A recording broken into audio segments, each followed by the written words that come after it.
Hi friends, ನಮಸ್ತೆ. ಎಲ್ಲರೂ ಹೇಗಿದ್ದೀರಾ? ಹೋಪ್ ಎಲ್ಲರೂ ಚೆನ್ನಾಗಿದ್ದೀರಾ ಅಂತ ಅಂದ್ಕೊತೀನಿ. ನಾನು ಕೂಡ ತುಂಬಾ ಚೆನ್ನಾಗಿದ್ದೀನಿ. Welcome to my channel. ನಾನು ಈ ವಾರದ ಟು ಡು ಲಿಸ್ಟಲ್ಲಿ ಕಿಚನೆಲ್ಲ ಸ್ವಲ್ಪ ಆರ್ಗನೈಸ್ ಮಾಡೋಣ ಅಂತ ಅಂದ್ಕೊಂಡಿದ್ದೆ. ಹಾಗಾಗಿ ಸ್ವಲ್ಪ ಕಂಟೈನರ್ಸ್ ಎಲ್ಲ ಬೇಕಿತ್ತು. ಅದನ್ನು ಆರ್ಡರ್ ಮಾಡಿದೆ. ಆರ್ಡರ್ ಬಂತು. ಇಲ್ಲಿ ಡಿಸ್ಪ್ಲೇಲಿ ಬರ್ತಿದೆಯಲ್ಲ, ಈ ಕಂಟೈನರ್ಸ್ನ ಆರ್ಡರ್ ಮಾಡಿದ್ದು. ಅದು ಪ್ರಾಡಕ್ಟ್ ಹೇಗಿದೆ ಅಂದ್ಬಿಟ್ಟು ಅನ್ಬಾಕ್ಸ್ ಮಾಡಿ ನೋಡ್ಕೊಳ್ಳೋಣ ಅಂದ್ಬಿಟ್ಟು ನೋಡ್ಕೊತಿದ್ದೆ. ಸೊ ಒಂದೊಂದ್ಸಲಿ ಏನಾಗುತ್ತೆ ಅಂದರೆ ಫ್ಲಿಪ್ಕಾರ್ಟ್ ಅಥವಾ ಅಮೆಜಾನ್ ಯಾವುದೇ ಆನ್ಲೈನ್ ಡೆಲಿವರಿ ಆ್ಯಪ್ ಆಗಿರ್ಬೋದು, ಸಮ್ ಪ್ರಾಡಕ್ಟ್ಸ್ ಡ್ಯಾಮೇಜ್ ಇರೋ ಕೂಡ ಚಾನ್ಸಸ್ ಇರುತ್ತೆ.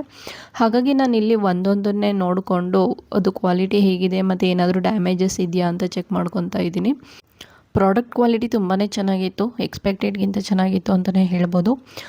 ಈ ಥರ ಟ್ರಾನ್ಸ್ಪರೆಂಟ್ ಕಂಟೈನರ್ಸ್ನ ಇಟ್ಕೊಳ್ಳೋದ್ರಿಂದ ಅಡುಗೆ ಮಾಡೋದಕ್ಕೆಲ್ಲ ಈಸಿ ಅನಿಸುತ್ತೆ. ಯಾವ್ಯಾವ ಕಡೆ ಏನಿದೆ ಅಂತೆಲ್ಲ ಬೇಗನೆ ಗೊತ್ತಾಗ್ಬಿಡುತ್ತೆ. ಸೊ ಹಾಗಾಗಿ ನಾನು ಕೂಡ ಟ್ರಾನ್ಸ್ಪರೆಂಟ್ ಕಂಟೈನರ್ಸ್ನೇ ತರಿಸ್ಕೊಂಡೆ. ಹಾಗೆ ಇಲ್ಲಿ ಕಂಟೈನರ್ಸ್ನೆಲ್ಲ ವಾಶ್ ಮಾಡಿ ಇಟ್ಕೊತಿದ್ದೀನಿ. ನಾನಿಲ್ಲಿ ಬೇಕೋ ಕಿಚನ್ ಟವಲ್ನ ಯೂಸ್ ಮಾಡ್ತಿದ್ದೀನಿ. ತುಂಬ ಟ್ರೆಂಡಿಂಗ್ ಇತ್ತಲ್ಲ, ಹೇಗಿರುತ್ತೆ ನೋಡೋಣ ಅಂತ ತರಿಸಿದೆ ಫ್ರೆಂಡ್ಸ್. ತುಂಬಾ ಚೆನ್ನಾಗಿದೆ, ರಿಯೂಸೇಬಲ್ ಕೂಡ. ಇದಕ್ಕೆ ಕರೆ ಎಲ್ಲ ಅಂಟಿದ್ರೂ ಕೂಡ 1-2 ಸಲ ಸ್ವಲ್ಪ ಚೆನ್ನಾಗಿ ನೀರಲ್ಲಿ ವಾಶ್ ಮಾಡಿದರೆ ಅದು ಕರೆ ಎಲ್ಲ ಹೋಗ್ಬಿಡುತ್ತೆ. ಈವನ್ ಬಟ್ಟೆನಲ್ಲೂ ಕೂಡ ಅಷ್ಟು ಬೇಗ ಹೋಗಲ್ಲ, ಇದರಲ್ಲಿ ಚೆನ್ನಾಗಿ ಹೋಗುತ್ತೆ. ನೀವು ಇನ್ನೂ ಒಂದ್ಸಲಿನೂ ಟ್ರೈ ಮಾಡಿಲ್ಲ ಅಂದರೆ ಒಂದ್ಸಲಿ ಮಾಡಿ ನೋಡಿ, ತುಂಬಾ ಚೆನ್ನಾಗಿದೆ. ಹಾಗೆ ಇಲ್ಲಿ ಕಿಚನ್ ಕಂಟೈನರ್ಸ್ ಎಲ್ಲ ಸ್ವಲ್ಪ ಮೆಸ್ಸಿ ಅನ್ನಿಸ್ತಿತ್ತು. ಸೊ ಅದನ್ನೆಲ್ಲ ಸೈಡಿಗೆ ಎತ್ತಿಟ್ಕೊತಿದ್ದೀನಿ. ಕ್ಲೀನಾಗಿ ಅದು ಸಜ್ಜ ಎಲ್ಲ ಕ್ಲೀನಾಗಿ ಒರೆಸ್ಕೊಂಬಿಡೋಣ ಅಂತ. ಇವತ್ತು ಕಿಚನ್ ಆರ್ಗನೈಸ್ ಮಾಡಬೇಕಾದ್ರೆ ಫಸ್ಟ್ ತಲೆಗೆ ಬಂದಿದ್ದ ಥಾಟು 5S ಅಂದರೆ sort, set in order, shine, standardise and sustain ಅಂತ. ಇಲ್ಲಿ ಸಾರ್ಟ್ ಅಂದರೆ ಯಾವ ವಸ್ತು ಬೇಡ, ಯಾವ ವಸ್ತು ಬೇಕು ಅಂತ ಸಾರ್ಟ್ ಔಟ್ ಮಾಡ್ಕೊಳ್ಳೋದು. ಬೇಡದೇ ಇರೋದನ್ನೆಲ್ಲ ಎಸ್ದುಬಿಟ್ಟು ಬೇಕಾಗಿರೋದು ಮಾತ್ರ ಇಟ್ಕೊಳ್ಳೋದು. ಹಾಗೆ ಸೆಟ್ ಇನ್ ಆರ್ಡರ್ ಅಂದರೆ ನಮಗೆ ಯಾವ ವಸ್ತುಗಳು ಬೇಕಾಗಿರುತ್ತೆ ಆ ವಸ್ತುಗಳನ್ನ ಆರ್ಡರಲ್ಲಿ ಆರ್ಗನೈಸ್ಡಾಗಿ ಇಡೋದು. ಹಾಗೆ ಶೈನ್ ಅಂದರೆ ಆರ್ಗನೈಸ್ ಮಾಡಿರೋಂಥ ವಸ್ತುಗಳನ್ನ ಕ್ಲೀನಾಗಿ ಇಟ್ಕೊಳ್ಳೋದು. ಹಾಗೆ ಸ್ಟ್ಯಾಂಡರ್ಡೈಸ್ ಅಂದರೆ first sort, set in order, shine ಇದೆಯಲ್ಲ ಇದನ್ನು ಮೇಂಟೈನ್ ಮಾಡೋದು. ಹಾಗೆ ಸಸ್ಟೈನ್ ಅಂದರೆ ಹ್ಯಾಬಿಟ್ ಮಾಡ್ಕೊಳ್ಳೋದು. ಯಾವ ವಸ್ತು ಇಲ್ಲಿ ತೊಗೊಂಡಿದ್ವಿ ನೆಕ್ಸ್ಟ್ ಇಡೋವಾಗ ಆ ವಸ್ತುಗಳನ್ನ ಅಲ್ಲೇ ಇಡೋವಂಥದ್ದು. ಹಾಗೆ ಇದನ್ನು ಆರ್ಗನೈಸ್ ಮಾಡಬೇಕಾದ್ರೆ ಕಿಚನ್ನ ನನಗೆ ಇದು ಫಾರ್ಮುಲಾ ನೆನಪು ಬಂತು. ನಾವು ಎಲ್ಲದರಲ್ಲೂ ಕೂಡ ಹಾಗೆ ಅಪ್ಲೈ ಮಾಡಿಕೊಂಡ್ರೆ ಕಿಚನ್ ಆಗಿರ್ಬೋದು, ಹಾಲ್ ಆಗಿರ್ಬೋದು, ಹಾಗೆ ನಮ್ಮ ಮೈಂಡು ಕೂಡ ಎಲ್ಲ ರಿಲ್ಯಾಕ್ಸ್ ಆಗಿರುತ್ತೆ.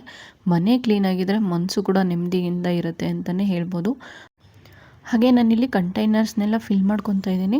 ಒಂದಷ್ಟು ಐಟಮ್ಸ್ ಎಲ್ಲ ಖಾಲಿಯಾಗಿತ್ತು, ಅದನ್ನು ರೀಫಿಲ್ ಕೂಡ ಮಾಡ್ಕೊತಿದ್ದೇನೆ. ಒಂದೇ ಸಲ ಎಲ್ಲ ಆರ್ಗನೈಸ್ ಮಾಡಿ ಇಡೋಣ ಅಂತ. ಹಾಗೆ ಫ್ರಿಡ್ಜಲ್ಲೂ ಕೂಡ ಒಂದಷ್ಟು ಐಟಮ್ಸ್ನ ಇಟ್ಟಿದ್ನಲ್ಲ ಅದನ್ನೆಲ್ಲ ತೊಗೊಂಡಿದ್ದೆ. ಹಾಗೆ ಫ್ರಿಡ್ಜಲ್ಲೂ ಕೂಡ ಸ್ವಲ್ಪ ಮಿಸ್ಸಿ ಅನ್ನಿಸ್ತಿತ್ತು, ಅದನ್ನು ಕೂಡ ಕ್ಲೀನ್ ಮಾಡಿಕೊಂಡು ಫ್ರಿಡ್ಜ್ನೂ ಕೂಡ ಆರ್ಗನೈಸ್ ಮಾಡಿಕೊಂಡೆ. ಸೊ ಆಲ್ಮೋಸ್ಟ್ ನಾವು ಕಿಚನ್ ಕ್ಲೀನ್ ಮಾಡಿದಾಗ ಕಿಚನಲ್ಲಿರೋ ಫ್ರಿಡ್ಜು ಹಾಗೆ ಸಜ್ಜ ಎಲ್ಲನೂ ಕ್ಲೀನ್ ಮಾಡ್ಕೊಂಬಿಟ್ರೆ ಬೆಸ್ಟ್ ಅನಿಸುತ್ತೆ.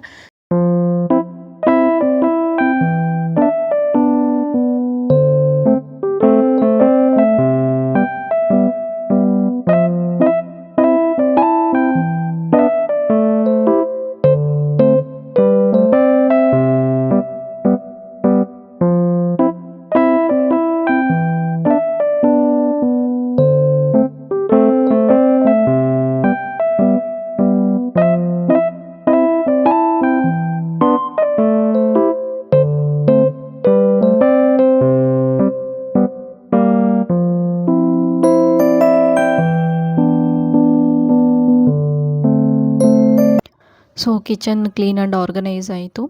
ಕಿಚನ್ ಕ್ಲೀನ್ ಆ್ಯಂಡ್ ಆರ್ಗನೈಸ್ ಆದಮೇಲೆ ನೋಡೋಕ್ಕೆ ತುಂಬಾ ಖುಷಿ ಆಯ್ತಿತ್ತು. ಮನೆ ಕ್ಲೀನಾಗಿದ್ದರೆ ಮನಸ್ಸು ಖುಷಿಯಾಗಿರುತ್ತೆ. ಮನಸ್ಸು ಖುಷಿಯಾಗಿದ್ದರೆ ನಮ್ಮ ಡೇ ತುಂಬಾ ಪ್ರಾಡಕ್ಟಿವಿಟಿ ಆಗಿರುತ್ತೆ ಅಂತಲೇ ಹೇಳ್ಬೋದು.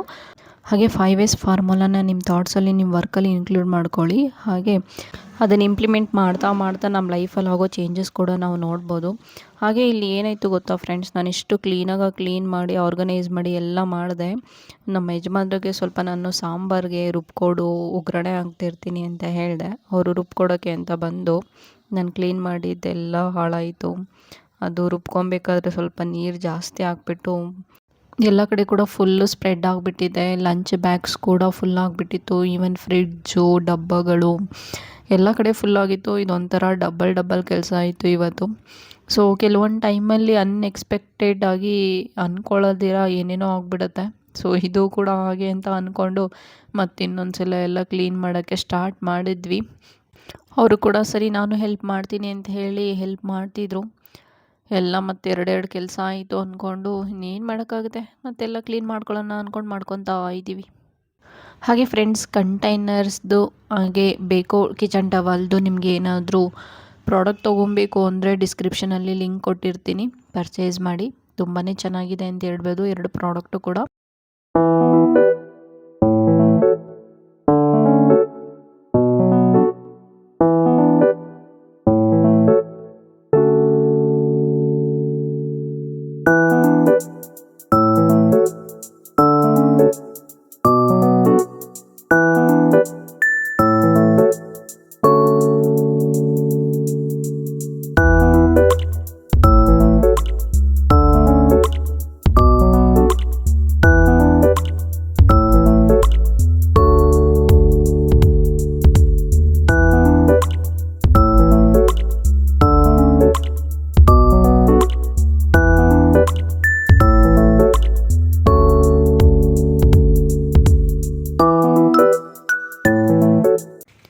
ಹಾಗೆ ಒಂದು ಮಾತು ಫ್ರೆಂಡ್ಸ್, ನಾವು ಯಾವತ್ತೂ ನಮ್ಮ ಜೀವನದಲ್ಲಿ ಪ್ರೆಸೆಂಟ್ ಮೂಮೆಂಟ್ನ ಫೀಲ್ ಮಾಡ್ತಾ ಬದುಕಬೇಕು. ನಾಳೆ ಏನಾಗುತ್ತೆ ಅನ್ನೋದು ಮತ್ತು ಹಿಂದೆ ಏನಾಗಿತ್ತು ಅದ್ರ ಬಗ್ಗೆ ಯೋಚನೆ ಮಾಡೋದನ್ನು ಬಿಟ್ಟು ನಮ್ಮ ಕೆಲಸನ ನಾವು ಫುಲ್ 100% ಎಫರ್ಟ್ ಹಾಕಿ ಮಾಡಿದ್ರೆ ಖಂಡಿತ ಸ್ವಲ್ಪ ಲೇಟ್ ಆದರೂ ಕೂಡ ನೀವೇನು ಅಂದ್ಕೊಂಡಿರ್ತೀರ ಅದನ್ನು ಗೋಲ್ನ ರೀಚ್ ಆಗೇ ಆಗ್ತೀರಾ. ಲೈಫಲ್ಲಿ ಯಾವತ್ತೂ ಗುರಿ ಇಟ್ಕೊಳ್ಳಿ. ಈ ಗೋಲ್ಸಲ್ಲಿ ಕೂಡ 2 ಥರ ಇರುತ್ತೆ, ಶಾರ್ಟ್ ಟರ್ಮ್ ಗೋಲು ಮತ್ತು ಲಾಂಗ್ ಟರ್ಮ್ ಗೋಲು. ಅದ್ರ ಬಗ್ಗೆ ಇನ್ನೊಂದು ದಿನ ಮಾತಾಡ್ತೀನಿ. ಬಟ್ ಗುರಿ ಇಟ್ಕೊಂಡ ಮೇಲೆ ಅದಕ್ಕೋಸ್ಕರ ನಿಮ್ಮ ಕಡೆಯಿಂದ 90% ಆದರೂ ಎಫರ್ಟ್ ಹಾಕಿ, ಅದಕ್ಕೆ ಏನು ಬೇಕೋ ಅದನ್ನು ಕಲೀರಿ, ಡೈಲಿ ಇಂಪ್ರೂವ್ಮೆಂಟ್ ಮಾಡ್ತಾ ಬನ್ನಿ. ಖಂಡಿತ ನೀವು ನಿಮ್ಮ ಗುರಿನ ಇವತ್ತಲ್ಲ ನಾಳೆ ರೀಚ್ ಆಗೇ ಆಗ್ತೀರಾ. ಓಕೆ ಫ್ರೆಂಡ್ಸ್, ಇವತ್ತಿನ ನನ್ನ ಕತೆ 2 ಸಲ ಮನೆ ಕ್ಲೀನ್ ಮಾಡೋಂಗಾಯಿತು. ಎನಿವೆ ಇರಲಿ. Thank you for watching my video. ನಿಮಗೆ ಈ ವಿಡಿಯೋ ಇಷ್ಟ ಆಯಿತು ಅಂದರೆ ಶೇರ್ ಮಾಡಿ, ಸಬ್ಸ್ಕ್ರೈಬ್ ಮಾಡಿ, ಸಪೋರ್ಟ್ ಮಾಡಿ, ಹಾಗೆ ಲೈಕ್ ಮಾಡಿ.